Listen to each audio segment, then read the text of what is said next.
Sen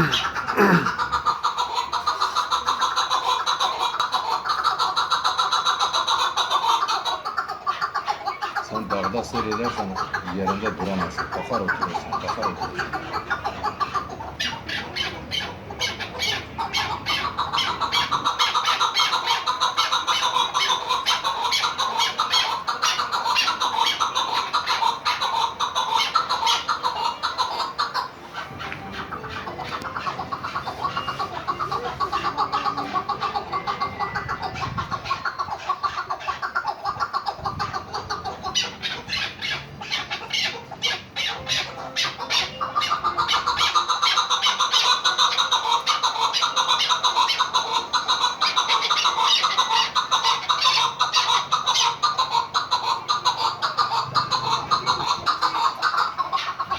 Bunları kaydettik. Ramazan'a telefonda diyor bana gönderin diyor.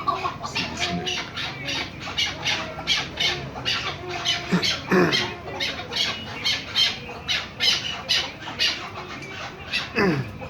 Normalde bu söylüyor ya.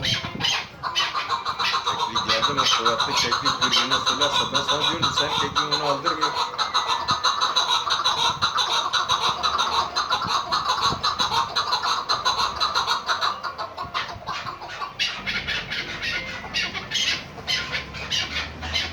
Yeter, kapat, yeter.